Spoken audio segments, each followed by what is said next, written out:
આવતીકાલે વાંધા અરજીનો છેલ્લો દિવસ છે.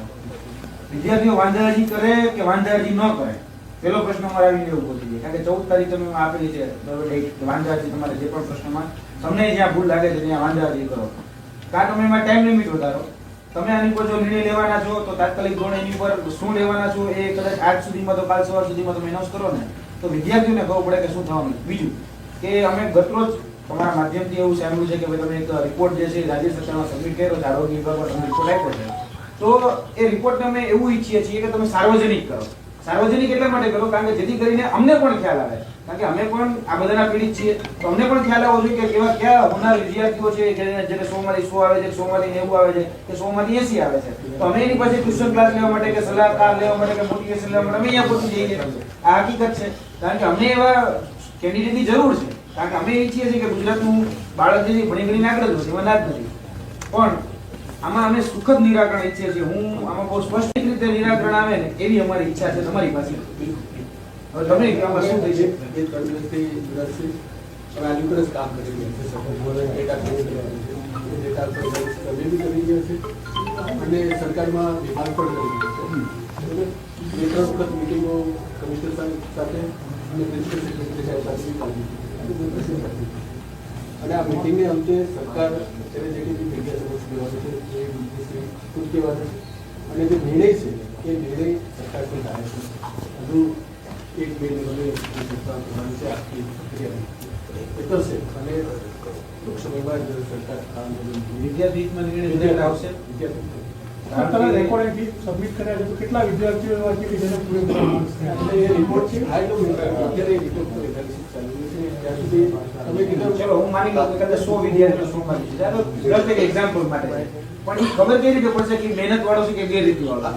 એટલે એની પર જ વિચારણા ચાલી રહી છે. એનાલિસિસ થઈ ગયું છે એની પર જ થઈ ગયું છે કે ભાઈ સ્વભાવ કેટલાકને માર્ક આવ્યા, એક સાહેબ ભાઈ એમાં જે આવ્યા એનું બેકગ્રાઉન્ડ શું છે, એનું શું કહેવાય, જે આપણે બાકીની કોઈ પરીક્ષા હોય તો એમાં શું એ લોકો આ બધી ખાલી બાતમી છે. અમે તમને જસ્ટ એક ઇન્ફોર્મેશનના ભાગરૂપે તમને આ વાત અમે આજે રજૂ કરીએ છીએ. અમારી પાસે, હું તમને કહું છું, મારી પાસે એક વ્યક્તિગત રીતે પુરાવો નથી, પણ હા અમને પેપર લીકેજ ઉપર પૂરેપૂરી શક્યતાઓ છે કે સૌરાષ્ટ્રના બોટાદ ખાતેથી આ પેપર લીક થયું એવી અમારી પાસે બાતમી આવેલી છે અને આગલા દિવસે રાતે આ પેપર એ વિસ્તારોમાં ફેર્યું હતું એવી અમારી પાસે વાત આવેલી છે. તો ખરેખર એની ઉપર પણ તપાસ થાય એ આજે અમે રજૂઆત માટે તમારી પાસે આવ્યા છે. આમાં કોઈ અમારી પાસે જે વિદ્યાર્થીઓ છે એ વિદ્યાર્થીઓ પાસેથી માહિતી મળી છે. યુનિવર્સિટીના રજિસ્ટર અમે જે પ્રોફેસરે આ પેપર કાઢ્યું છે એને અત્યારે મોટી સોલ્યુશન. ઓકે, બરાબર.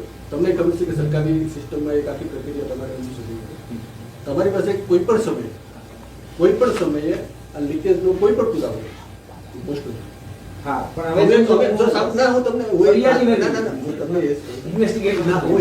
અમે અમારી રીતે પૂરતો જ ઇન્વેસ્ટિગેશન કરશું, તપાસ કરીશું અને એમાં જે એજન્સીઓની સેવાની જરૂર હશે એ બી અમે કરીશું. કેમ કે અમારા માટે આ પરીક્ષા એ મેઇન એ આ તો સરકારશ્રી અમારી પર ભરોસો કરીને કરે છે અને અમે ઘણી બધી તમને પરીક્ષાઓની ખબર છે કે અમે એ સિસ્ટમથી પરીક્ષા કરીએ છીએ. એના કરતાં મને અમારી સાથે જે વિદ્યાર્થીઓ ભણી રહ્યા છે બરોબર એની વિશ્વસનીયતા જીટીયુ પ્રત્યે ન ડગે એના માટે મારે એક્શન લેવાના છે. આ પરીક્ષા એ અમારો પ્રાઇમ એ નથી, અમારે યુનિવર્સિટીના વિદ્યાર્થીઓ તમામ વિદ્યાર્થી વતી એક વાત જાણવા માંગુ છું કે સિક્વન્સ એબીસીડી સેટ કઈ રીતે છે? ધારો કે હું આટલા ટાઈમથી મેં યુપીએસસી થી લઈને પીયુન સુધી ગુજરાતની બધી જ પરીક્ષાઓ જોયેલી છે, આપેલી છે, પણ આ રીતે sequence set થાવીને A next to impossible જ છે. અમારા માટે તો ઇમ્પોસિબલ જ છે. કેમ કે આ જે સિરીઝ છે બરાબર એમાં સીડી આવે, પછી અહીંયા એબી છે તો આવે એબીસીડી છે, બધી સિરીઝમાં સેમ જો તો એબીસીડી છે. આવું કઈ રીતે? ધારો કે જો હું તમને હા તમારે કરતા મને પણ ટેકનિકલી શક્ય જ નથી કે આને એ સિરીઝ નું પેપર મારે બી સિરીઝ નું પાછળ સી સિરીઝ ડી સિરીઝ નું. હવે આને જે પ્રશ્ન છે મારે પ્રશ્ન નથી હોવાનો, આનો પહેલો છે મારો 25 મો હોવાનો છે. હા, પણ થાય શું કે જમ્બલિંગ ઓવરઓલ જમ્બલિંગ છે ને ઓપ્શનમાં પણ નથી. લગન કેવું થાય ખબર છે કે મારો જે પ્રશ્ન હોય ને એનો પ્રશ્નમાં એ બી સી ડી ઓપ્શન હોય ને પછી આને જ્યારે પ્રશ્ન આવે ને ત્યારે બી સી ડી એ થઈ જાય. મેં જે જોયું છે ખાલી ક્વેશ્ચનમાં જમલિંગ નથી પણ સાથે સાથે ઓપ્શનમાં પણ જમલિંગ કે નથી. મોટાભાગની પરીક્ષાઓમાં જે ક્વેશ્ચનનું છે ઓપ્શનનું જમણી નથી. અમુક એક્ઝામોમાં થાય છે એટલે એવું નથી સર બધી એક્ઝામ હાલે અમુક એક્ઝામ આપણે જે પેપરનો કીધું કે અમે જે અમારી જે સિસ્ટમ છે એમાં ત્રણ સેટમાંથી કોઈ પણ જગ્યાએ એ લીકેજ નથી. એટલે રાત્રે મારે પબ્લિક શું કરવું જોઈએ કે હું મારી ન્યૂઝપેપરમાં સીસીટીવી કર્યું જોવું છે બરાબર. એટલે એની અંદરમાં પેપર કરવું છે અને સીધું જ ચાલુ. સાહેબ, અમે જ્યારે કોઈ આક્ષેપ કરીએ તો એક સ્કૂલના નામ જો તમે આક્ષેપ કરવા માંગીએ છીએ કે આ સંસ્થામાં આ રીતે થયું અને એમાં એક પેપર એમાં ઓછું નીકળ્યું હોય, જે ક્વોન્ટિટી હતી ક્વોન્ટિટીમાં એક પેપર ઓછું નીકળ્યું હોય, પાછળથી પેપર મગાવવામાં આવ્યું હોય તો એના સીસીટીવી પછી સાર્વજનિક કરવામાં આવે છે. અમે જ્યારે એક આક્ષેપ કે આરોપ કરીએ તો અમને દેખાડવામાં આવે, કારણ કે વિદ્યાર્થીઓ તરફી અમને ફરિયાદ મળેલી છે, વિદ્યાર્થીઓ અમને વાત કરેલી છે. હું વિદ્યાર્થી પર ભરોસો રાખું પણ સાથે સાથે કદાચ તમારા સુધી કન્વે કરું, હું માધ્યમ છું, આ પહોંચે છે. માધ્યમ બનજો કે વિજ્ઞાન નીતિ આવો સવાલ આવે તો માધ્યમ બનજો અને 100% મેં તમને કીધું છે આવતીકાલે છેલ્લી તારીખ છે, કાર અમે તારીખ વધારવી પડશે અને કાર તમે આનું નિરાકરણમાં જો તમે પરીક્ષા રદ કરવાના હોય તો હું એક હમ્બલ રિક્વેસ્ટ કરું છું કે આ બધા વિદ્યાર્થીઓથી તાત્કાલિક ધોરણે, કારણ કે ભૂતકાળમાં બહુ અનુભવ અમને થઈ ગયા છે ખાટા, જો તમે પરીક્ષા રદ કરવાના જ હોય તો તાત્કાલિક ધોરણે તમે બીજી તરત તારીખ આપી દેજો. કેમ ખબર છે? કારણ કે બિન સચિવાલય કે હેડ ક્લાર્ક બધી તમને યાદ હશે કે એમાં છે ને તારીખ આવે જ નહીં, પણ 2-3 વર્ષ સુધી એ પરીક્ષા લેવાતી જ નથી. આ ભૂતકાળમાં અમને અનુભવ છે. આમાં એવું ન થાય, તમે જો રદ કરો છો બરાબર છે, કદાચ આજે એનાઉન્સમેન્ટ થાય કે કાલે એનાઉન્સમેન્ટ થાય પણ એ તરત જ એની ડેટ એનાઉન્સમેન્ટ થઈ જવી જોઈએ, કારણ કે જો ડેટ એનાઉન્સ નહીં થાય ને તો પાછું અમારે અનિશ્ચિતતાના કાળમાં એ ઘેરાવ થઈ જવાનું આવશે. કેટલો માર્ક્સ છે પૂરેપૂરા માર્ક્સ વાળો એવું કંઈ થોડો અમને માહિતી આપો.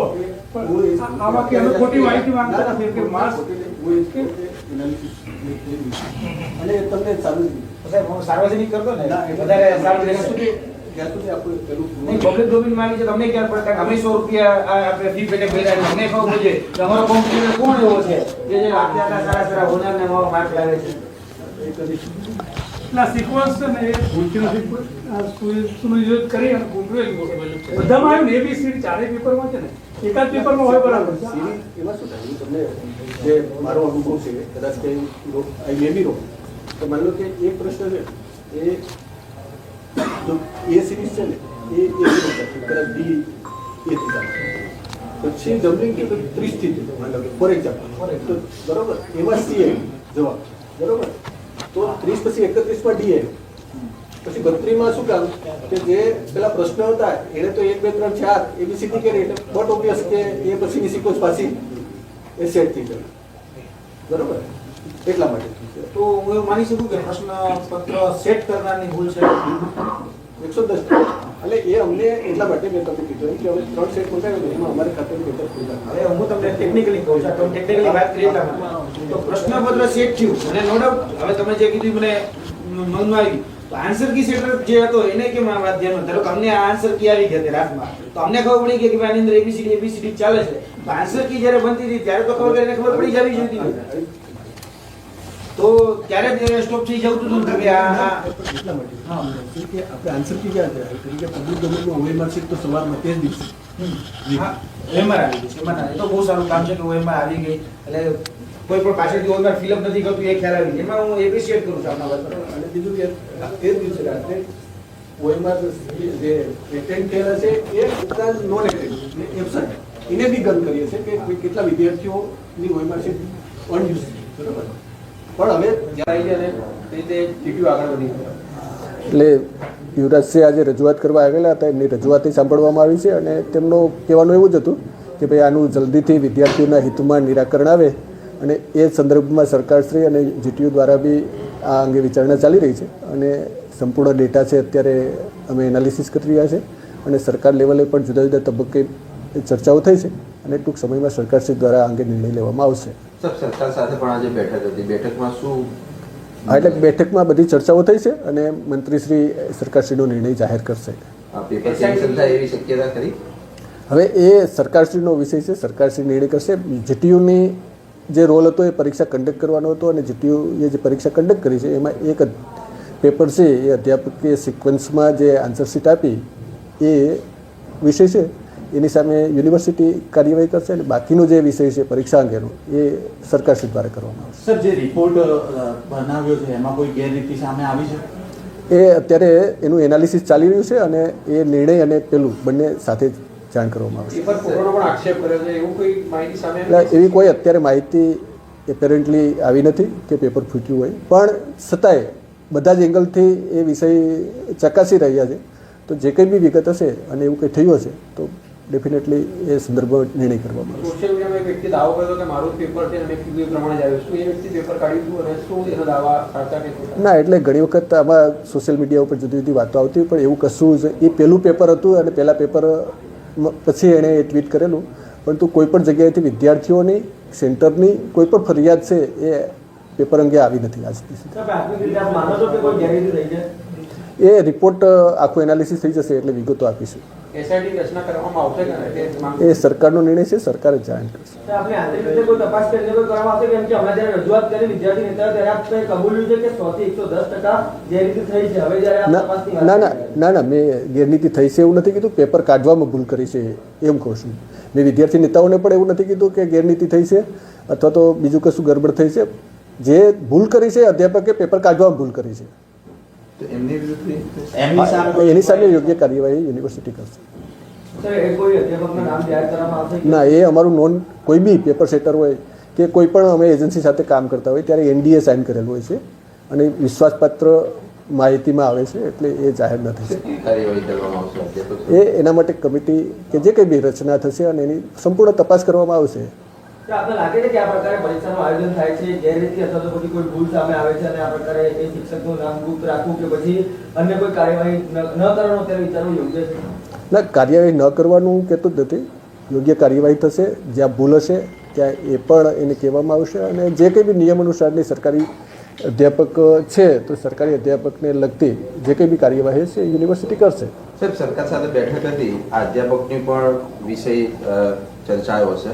કેટલા દિવસમાં આમના વિરુદ્ધ કાર્યવાહી કરવાની? એની બે મિનિટ. કેટલા દિવસમાં આમના વિરુદ્ધ કાર્યવાહી કરવાની?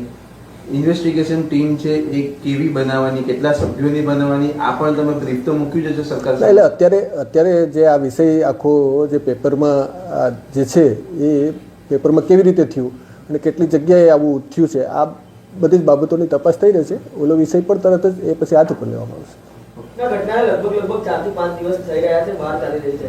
અત્યાર સુધી કોઈ કાર્યવાહી કરવામાં આવી છે ખરી આપણા તરફથી? એટલે અમારા તરફથીનો નોટિસ આપીને ખુલાસો પૂછવામાં આવ્યો છે કે જે સરકારી તંત્રમાં પ્રથમ દ્રષ્ટિએ જે આપણે એનું ખુલાસો પૂછવાનો હોય એ અમે પૂછી લીધો છે. કોને આપી છે? એ અધ્યાપક સર, આજે થયું એ કેટલું યોગ્ય? કોઈ પણ સંજોગોમાં કોઈ પણ જગ્યાએ આવું થાય એ યોગ્ય જ નથી અને એવું યોગ્ય માનીએ તો બી ભૂલ ભરેલું છે. Okay, thank you. વૈષ્ણવજન તો તેને કહીએ જે પીડ પર